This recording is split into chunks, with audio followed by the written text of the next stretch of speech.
அரசியல் விடுதலையே சமூக விடுதலை. இந்த தமிழக மக்கள் முன்னேற்ற கழகம் வெளியேற்றும் பட்டியல் வெளியேற்றும் உருவாகட்டும் சமத்துவம் என்ற தலைப்பிலே மாபெரும் பொதுக்கூட்டத்தை ஏற்பாடு செய்த அருமை தம்பி வி.கே. தேவா அவர்களே, வரவேற்பு நிகழ்ச்சி அமைந்திருக்கின்ற முனைவர் ஆமீன் அல்லேலுயா அவர்களே,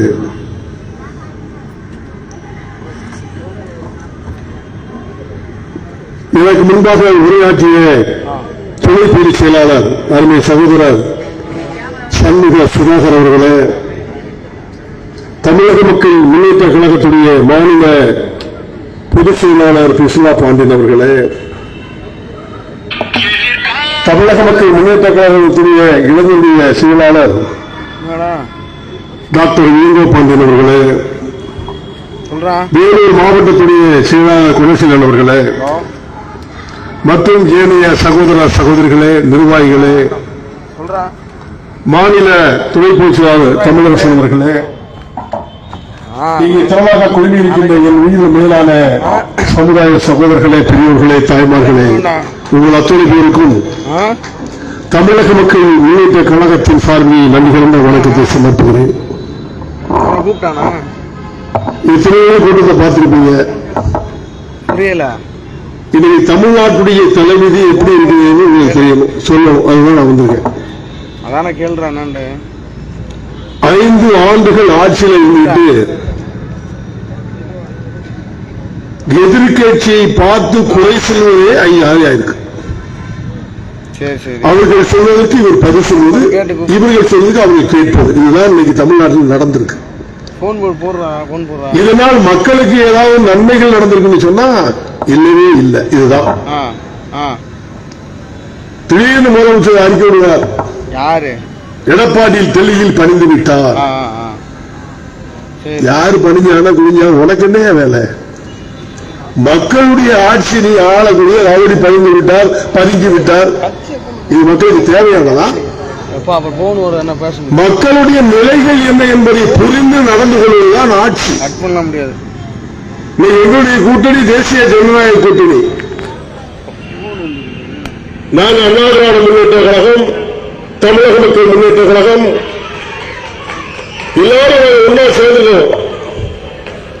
சேர்ந்துக்க சொன்னா சும்மா இல்ல. இந்த தேர்தலில் அரசியல் உங்களை கட்டி தொங்க போன பொழுது நாங்களா தேசிய ஜனநாயக முற்போக்கு கூட்டணி தான் என்பதை இந்த நேரத்தில் சொல்லிக்கொள்ள கடமைப்பட்டிருக்கின்றேன். ஒரு சரியான அரசியல் கூட்டணி இன்னைக்கு நடந்திருக்கு. இவங்க வரமாட்டாங்களா, சேர்ந்தவங்களா, சேரமாட்டாங்களா, சேர்ந்தா நம்ம என்ன பண்ணலாம் அப்படிங்கிற சிந்தனையிலே இது திமுக. இப்ப சேர்ந்தவங்க எப்படி பிரிப்பது, அதுக்கு என்னதான் ரசத்துக்கு எல்லாம் பேசிட்டு இருக்காங்க. இந்த திமுக காரங்களை பிரித்தாலுமே கொலை. ஒரு சாதிக்கார ஒற்றுமையாக இருந்தா அதை 4 ஆக்கிடுவாங்க. சிறுபான்மை மக்களுக்கு பிசி அம்சம் 10 பிரிச்சு போட்டான்.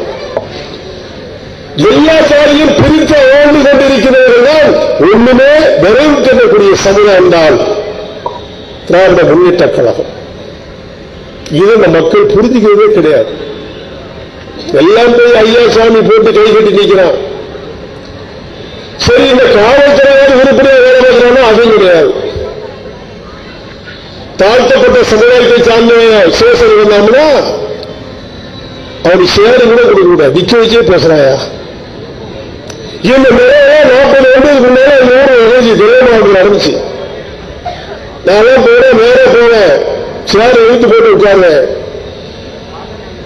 இது ஏற்க முடியாது. ஆனா அப்ப எஸ்சி தான் என்ன சொன்னாங்க, அதை அடிச்சா நான் திருப்பி அடிப்பேன். அதனாலதான் அன்னைக்கு நாங்கள் வாங்க ஆரம்பிச்சோம். அந்த நிலை வேலூர் மாவட்டத்தில் உருவாக்கும் நான் சொல்றேன். அடுத்த திருப்பி அடி, அப்பதான் நீ எழுந்து வளர்ப்ப. வேற சாதி பெற சொல்லு. வரலாறு இருக்குது, பரவ சமுதாயத்துக்கு வரலாறு இருக்குது. நியூயார்க்ல இப்ப கண்டுபிடிச்சிருக்காங்க, தமிழ் சமுதாயத்துல செப்பேடு கண்டுபிடிச்சிருக்காங்க. நியூயார்க்ல ஆராய்ச்சி கூட வச்சிருக்காங்க. ரொம்ப நாள் கழிச்சு இப்பதான் என்னுடைய கைக்கு கிடைச்சிருக்கு. தயவு செய்து பழைய சமயத்தை தமிழாசிரியர்கள் பேராசிரியர்கள் வந்து அணுகும். நான் உங்களுக்கு ஆதாரத்தோடு தரேன். போராடி உரிமையை பெற பழனில் இருக்கிற கொண்டு பொருளுக்கு பட்டயம் இருக்கு. ஒவ்வொரு கோயிலும் உங்களுக்கு ஓய்மரியாதை இருக்கு. ஏன் நீ கேட்க மாட்டேங்க? நான் கேட்டேன், பெற்றேன், கேட்டாதான் கிடைக்கும். மயில வேற பொண்ணா போகும், மயில பிடிங்கிட்டு மயில புரியாத கிடைக்கும். இதெல்லாம் அரசாங்கம். எங்கள் உரிமையை கை கொடுத்து வராதீர்கள். உரிமையை பெற்றாக சொன்னா கேட்கணும். எல்லா கட்சியும் கிடைக்கும். போய் கேளுங்க, இந்த அரசியல் போய் கேளுங்க. பறையருக்கு செப்பேட் இருக்கு, ஆதாரம் என்ன பார்க்க சொல்லு. அரசாங்க கேட்க சொல்லு, நான் கொடுக்கிறவங்களுக்கு பறையர் செப்பேட் சொன்னா மூத்தக்குடியா இருக்கவங்களுக்கு போய் எப்படியா தலித்து சொல்ற அந்த சொல்ல நீ சொல்ல மேல சாதி சொல்லு. நான் பறையர் சொல்லி நாற்பத்தி சொல்லு, சாதி பெருமையாக சொல்லு, பலங்களை சொல்லு, வாழ்ந்ததை சொல்லு, உழைப்பதை சொல்லு. எல்லாத்தையும் கூலி கூலி போய் நின்னா ஒண்ணு அப்படித்தான் அடிமைப்படுத்தும். ஏது விளக்கமா வந்தது இன்னும் வேண்டியா இருக்க போறீங்க. அரசியல் கீழ்த்தனை நடத்துறானா இல்லையா? 47 எம்எல்ஏ இருக்கிற சட்டமன்றத்தில் தொடர்ந்து சொல்லிட்டு இருக்கானே. எவனாவது இந்த சமுதாயத்தை பற்றி எவனாவது ஒரு பேர் பேசுவானா பாரு? ஒரு பேர் பேச மாட்டான். தேர்தல் நேரத்தில் அந்த சகோதரன் மாமா மச்சாமா செலுத்தே இல்லையா? உங்களை இப்படித்தான் நம்ம சமுதாயம் அரிசியே போட்டாங்க. எல்லா பேரும் அரிசிட்டு போட்டாயா? இந்த சமுதாயம் வளர்ந்து சொன்னா உரிமையை கேட்க வேண்டும், சமத்துவத்தை கொண்டாட வேண்டும். என்ன செய்வீங்களா? 10 பேர் இருந்தா போது ஊருக்கு 10,000 கிராமத்தை ஆள முடியும். அது உண்மையா இருக்கணும். இந்த மக்களுக்காக சேரக்கூடிய மனப்பான்மையுடையவனா இருக்கணும்.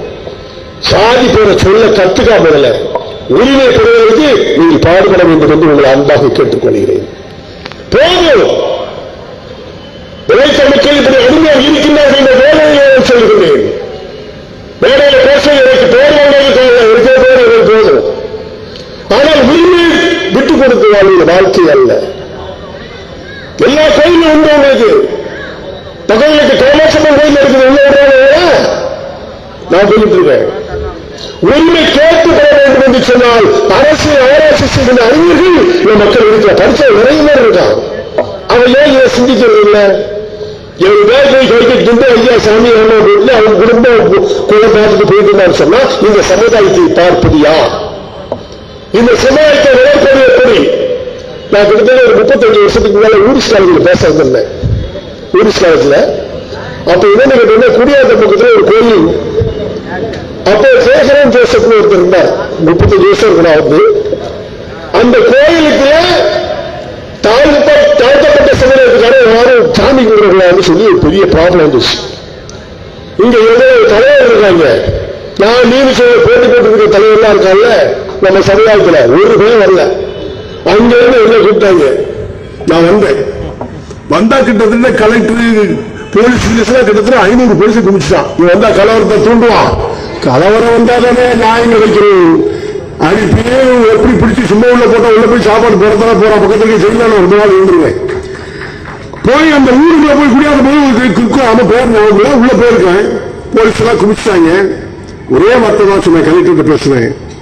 ஒண்ணு கோயில ஓட இல்ல நான் சாமி கும்பிடணும். வேற இது கேட்கல. சண்டைக்கு வரல அவங்ககிட்ட. உடனே கூடி பேசுறாங்க. இவங்க போக மாட்டாங்க. இந்த ஊர்லயும் கலவரம் வச்சுதான் நான் கலவரத்தை இழுக்க போகல. உண்மை உரைக்க சொல்லி மக்களுக்கு நன்மை செய்வதற்காக வந்தேன். உடனே வந்து கலெக்டர் எல்லாம் உட்காந்து பீச் கமிட்டி போட்டு பேசி கோயில்கள்ல பூட்டு போட்டுருவோம். 2 பேரும் கும்பிடக்கூடாதுன்னா சரி. முதல்ல வெற்றியா இல்லையா? நமக்கு என்ன கும்பிடாது வேலை இன்னொரு கும்பிடக்கூடாது. அது நமக்கு வெற்றிதானே? வெற்றியை சொத்தோம். 35 வருஷத்துக்கு முன்னால அப்ப அந்த ஊரிஸ் காலேஜ்ல ஒரு எல்லா மாணவர்கள் ஆசிரியர்களுக்கும் எல்லாம் சேர்ந்து ஒரு பெரிய கூட்டம். நான் ஊரிஸ் காலேஜ் வந்து பேசுறேன். பேசும்போது மேல சாதியை சொல்லி பழகுன்னு சொல்லி எல்லாரும் சொன்னேன். எல்லாம் கத்துறாங்க. நாங்கெல்லாம் பரவாயில்ல கத்துறாங்க. ஒவ்வொரு ஊருக்கு கூட்டிட்டு போய் சொன்னேன். எல்லாரும் சொன்னாங்க. சரின்னு சொன்னாங்க. நம்ம ஒருத்தர் வந்து ஆசிரியர் பழப்பா திங்கா வந்தா திருட்டு பேசுங்க. அதுக்கப்புறம் இந்த பக்கத்துலயே வரவிடல, இந்த கிராமத்துலயே வரக்கூடாது. வந்தானா இந்த ஊரை உண்டாக்கிட்டு போயிடுவான். அது மட்டும் இந்த மக்கள் நமக்கு அரசியல் சண்டாக போடுவோம். அதனாலதான் நான் இப்ப வந்திருக்கேன். இந்த தம்பி தேவாதான் இந்த பக்கத்துல கூட்டு வந்திருக்காப்புல. எல்லா கிராமத்துக்கும் என்ன கூட்டிட்டு தமிழக மக்கள் முன்னேற்ற வளரணும். நீங்க மனுஷனா இருக்க எங்களை பார்த்து மற்ற மதிக்கணும். உங்க தேவன் கேட்டா என்னதான் கேளு. அடித்த அடி அந்த லெவலில் வளர்ந்தால் மட்டும்தான் வளர முடியுமே தவிர இன்னும் அடிமை வேலை செய்யாது.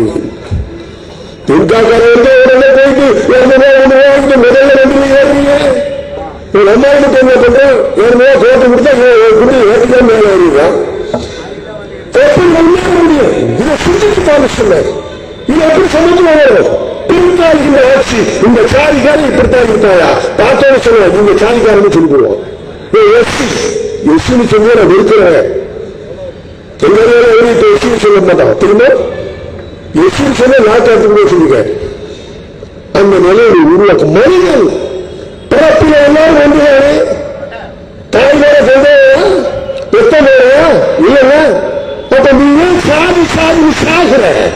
தலித்து தலித்து கதை சொல்ற தலித்துனே ஒண்ணு கிடையாது. நீ மனிதன் நம்மளை மதிக்கின்றவன் மனிதன் மனிதனை மதிக்க வேண்டும். சமத்துவமாக இருக்க வேண்டும். நான் உழைக்கிறேன் சாப்பிடுறேன். மற்றவங்க போய் நீ ஏன் இறஞ்சி குடிக்கிற?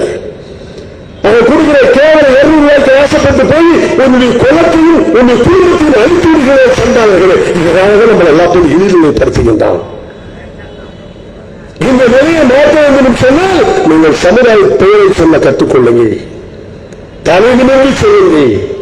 உரிமை கோரிக்கைகளை பெற்றெடுப்பதற்கு நான் முன்னின்று நடத்துவதற்கு தயாராக இருக்கின்றேன். அறிஞர் பொதுமக்களை அழைத்து வாருங்கள். செத்ததை மீட்டெடுத்து அரசியலம் போராது வெற்றி பெறுவோம். இந்த நிலையெல்லாம் நான் உருப்படியா என்ன செஞ்சு சொன்னா வேலூர் மாவட்டம் அல்ல, தமிழகம் மட்டுமல்ல, இந்தியா முழுவதும் உங்களை எட்டி பார்த்தார்கள். எல்லோரும் ஒன்று சேர்ந்துவிட்டார்கள். இவர்களுக்கு ஜெயிக்கவே முடியாது என்று சொல்லி அரசியல் ஆட்சியாளர்களுக்கு பின்னால் இருப்பார்கள். இந்த நிலைக்கு உருவாக்க வேண்டும் என்பதுதான் என்னுடைய ஆசை. சகோதர சகோதரிகளை சிந்தித்து பாருங்கள். தேர்தல் எப்ப வேணாலும் போகும். நீ என் சொந்தம், நான் என் சொந்தம். நம்ம வேலையை பிரிக்க முடியுமா? முடியுமா? முடியாது. நீ செத்தா நான் வருவேன், நான் செத்தா நீ வருவேன். இந்த அரசியல் கட்சிக்கார போய் ஒரு மாலையை போட்டு நல்ல வேலை செத்தா சண்டா வந்து போயிடுவான். அந்த உரிமையை உணர்வு நமக்கு மட்டும்தான் இருக்கும் என்பது மட்டும் புரிந்து கொள்ளணும். நீ ஏன் மாற்றாடுகளை நம்பி இருக்க? இன்னும் கோணத்தில் நான் பார்த்திருக்கேன். பார்த்தோம்னா சாமி ஐயா எவன்டா ஐயா உங்களுக்கு நீ உழைச்சி நீ சாப்பிட்ற நீ இருக்கு இன்னும் அந்த அடிமையாக வாழ்ந்துட்டு இருக்க. இந்த அடிமை என்ற விலங்கை உடைத்தெறிய வேண்டும் என்று சொன்னால் ஒற்றுமையாக இருக்க வேண்டும். ஒற்றுமையாக இருப்பதோடு மட்டுமல்ல, தான் பிறந்த குலத்தை பெருமையாக போற்ற வேண்டும். தான் பிறந்த ஒரு சமுதாயத்தை நீங்கள் தாராளமாக பேச வேண்டும். அந்த நிலையை நீங்கள் எங்கு உணர்கின்றீர்களோ உங்களுக்கு எந்த பேரும் வருக மாட்டான். நான் பக்கத்தில் ஒரு கிராமத்தில் அணைக்கட்டு நினைக்கிறேன். அணைக்கட்டு யூனியன் சிறந்த திமுககாரன் நம்மாலும் அவனை குடியரசுத் தலைவர் இன்னைக்கு குடியேற்ற தண்ணீரை வச்சுக்கணும். அவெல்லாம் தூக்கு போட்டு சாவலாம். யார் ஏற்றுறா? அந்த சட்டமன்ற உறுப்பினர் ஏற்றுறா. நம்மால பெரிய கூட ஏற்ற விட மாட்டேங்கான். அப்ப எவ்வளவு தீர்மானம் திமுக இருக்கிறது விடாதத்தில் இருக்கு. யூனியன் சேர்மன் யூனியன் நிறைவேற்றக்கூடிய ஒரு சட்டம் தலைமை திமுக தலைவருக்கு தெரியாது. இருக்கிற மந்திரி பக்கத்தில் தூக்கிட்டு விவசாயம் எடுத்து அவருக்கு தெரியாதா? நேரத்தில் சாப்பிட இப்படியே போட்டு எடுத்து சாப்பிட கிடைக்கும். அது அடுத்த பிரச்சனை. அதுக்கு காரணம் உங்களுடைய ஓட்டு, உங்களுடைய உரிமை. அவர் குளிக்கின்ற கைவிட்டு பணத்திற்காக உங்களுடைய நாட்டிலே அளிக்கின்றீர்கள். அவன் பஞ்சாயத்தில் பதுக்கு ராஜா வாழ்க்கை வாழ்ந்துகிட்டு இருக்கான். அவருக்கு அப்புறம் அவங்க மகவாகம், அவன் மகனுக்கு அப்புறம் மகா மருமகவாரா. பார்த்தீங்களா? எண்ணிப்பாரு ஊருக்கு எல்லாம் இருப்பீங்க. வந்த கேளு எங்களுடைய உரிமை எங்கே? எங்களுக்காக நீ என்ன செஞ்ச? சிமெண்ட்ல லேச பாலை எடுத்து ஏற போட்டு அவருக்கு பார்த்துக்குவான். எத்தனை கிராமங்கள் திறந்து இல்லாமல் இருக்கிறது? எத்தனை கிராமங்கள் ரோடு இல்லாமல் சூழ்நிலை கிடைக்கின்றது? அது முழுவதும் பார்த்தீர்கள் என்று சொன்னால் நன்னடத்தை வாழ்கின்ற பகுதியாக தான் இருக்கும். மற்ற சாய்கார வாழ்க்கை போய் சூப்பரா அருமையா வச்சிருப்பாங்க. இதெல்லாம் மாற்றமே வேண்டாமோ? நீங்களாம் ஒற்றுமையா இருந்தா நான் தலைவருக்கு தயாரா இருக்கிறேன். ஒற்றுமையா இருப்பீங்களா? அதுதான் வேணும்.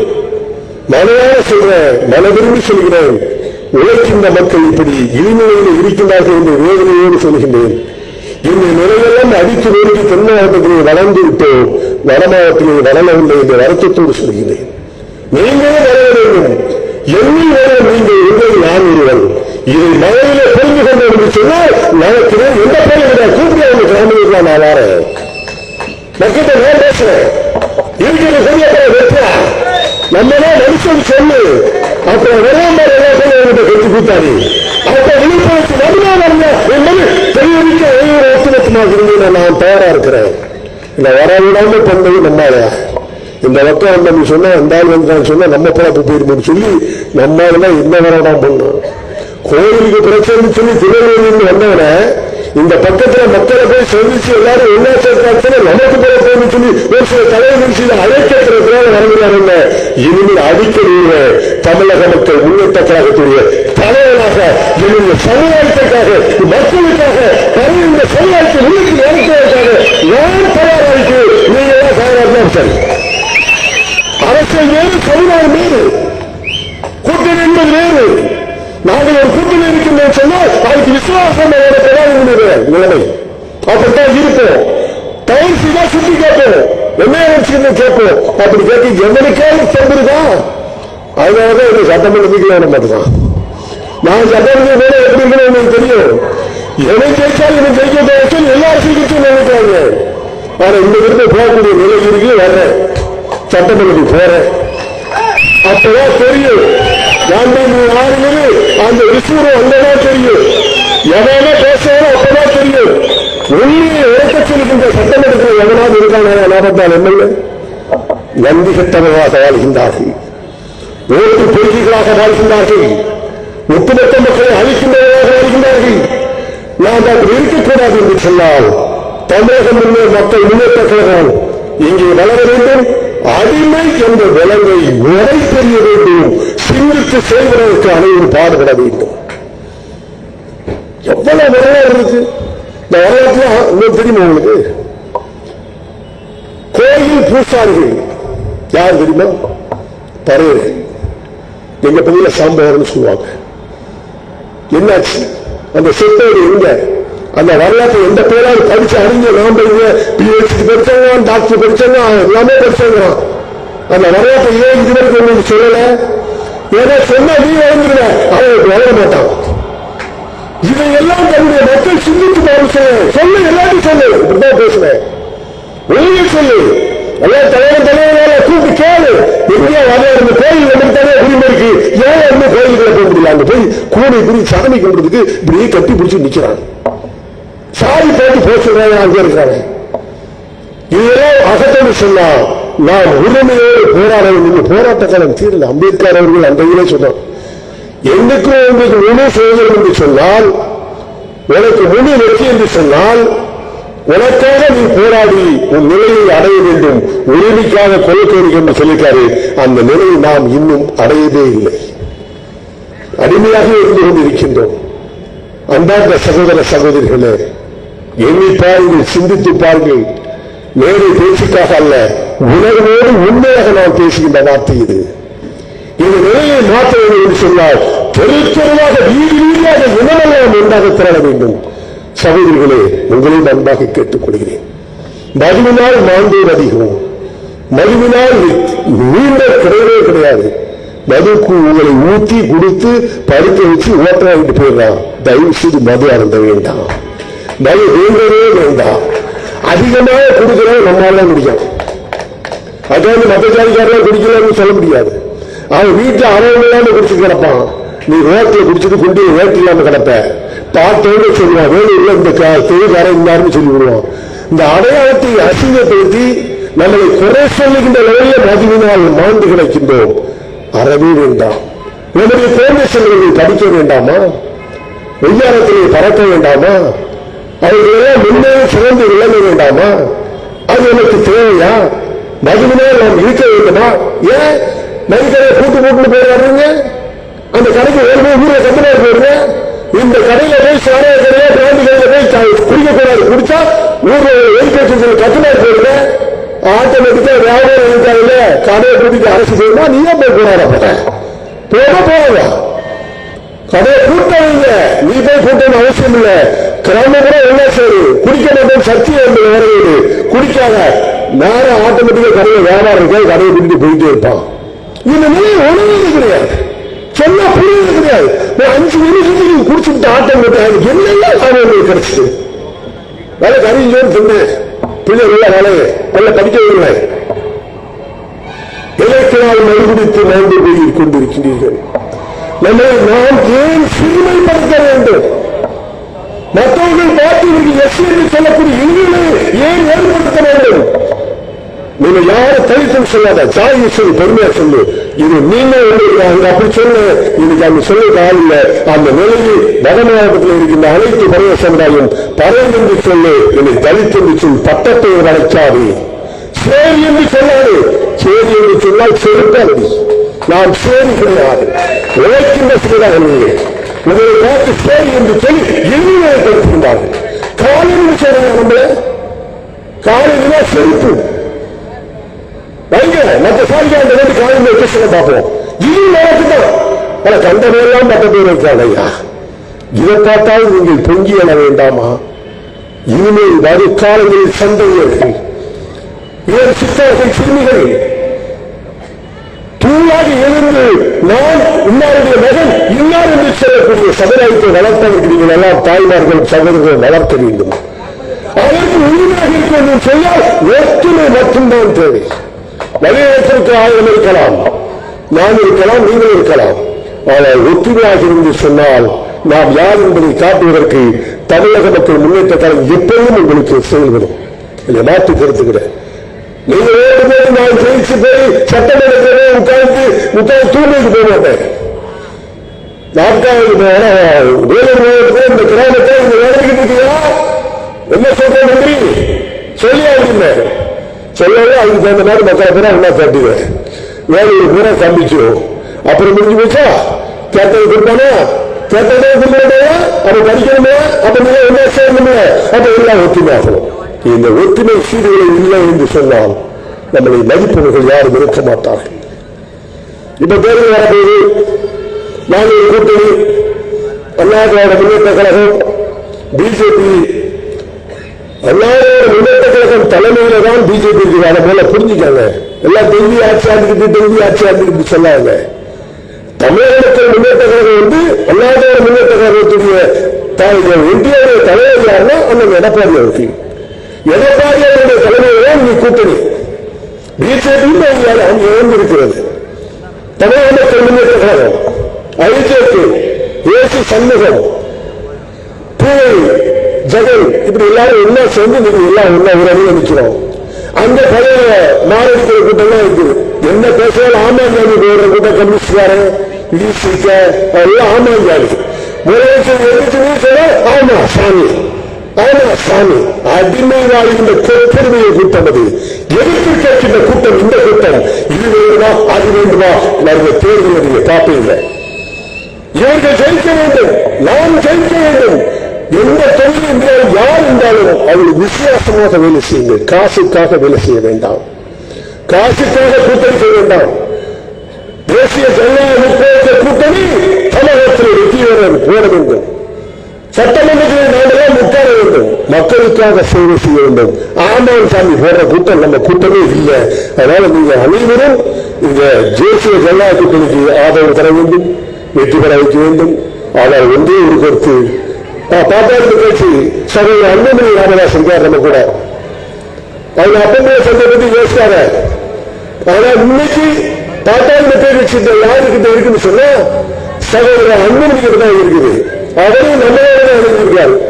அதுக்கு பல கருத்துக்கள் சொல்லணும். திமுகக்காரன் பேரு அவர் அங்க போயிட்டாங்க, பிஜேபி பிரிச்சு போயிட்டு கேஸ் எடுத்து அதனால மேல இல்லாத கேஸ் ஐயா அப்ப வீட்டுல வந்து சேர்ந்து இருக்கிறத பிஜேபியில கேஸ் இருக்கு, அதனால எல்லாம் சேர்ந்தாங்களா அனுபவம் இருக்குல்ல. அவங்க பிஜேபி சேர்ந்து காப்பாற்ற அது அல்ல. எது சரியா இருக்குமோ அதிலே இறங்கியிருக்கின்றார்கள். பாட்டாளி கட்சி குடும்ப சந்தையை வைத்து விமர்சனம் செய்கிறார்கள். திமுக தவறல்லவா? உங்கள் குடும்பத்தில் இல்லாத ஓட்டையா? அது நான் சொல்ல நாகரிகமாக இருக்காது. நாகரிகத்துக்கு நான் சொல்ல விரும்பவில்லை. குறை சொல்லலாம், ஆனால் குடும்பத்தை பற்றி சொல்வதற்கு தகுதி இல்லாதவர்கள் சொல்லக்கூடாது. ஆக நீங்களா ஒட்டுமொத்தமா அன்பார்ந்த சகோதர சகோதரிகளே, உங்களை பார்த்ததிலே மகிழ்ச்சி. இந்த மகிழ்ச்சியும் எழுச்சியும் வெற்றிகளை போட வேண்டும் சொன்னால் சமத்துவம் பெருக வேண்டும், சமத்துவமாக வாழ வேண்டும். ஜாதி மத பேரமின்றி வாழ்வதுதான் வாழ்க்கை. நம்மளை குறை சொல்லி வாழ்கின்றவர்களை விடக்கூடாது. யாராக இருந்தாலும் போராடக்கூடிய தன்மையிலே போராட்ட குணத்தோடு நீங்கள் எல்லாம் வளர வேண்டும் என்று சொல்லி வாழ்த்தி, அஞ்சாதியில் ஏதேனும் ஆள வேண்டும் மனைவியால் தொஞ்சாதி துணையை கெஞ்ச வேண்டாம் என்று சொல்லி வாழ்க்கையினுடைய மக்கள் வளர்க்க ஒத்துமை என்று கூறி முடிக்கின்றேன். சமத்துவமே நம்முடைய குறி. நன்றி.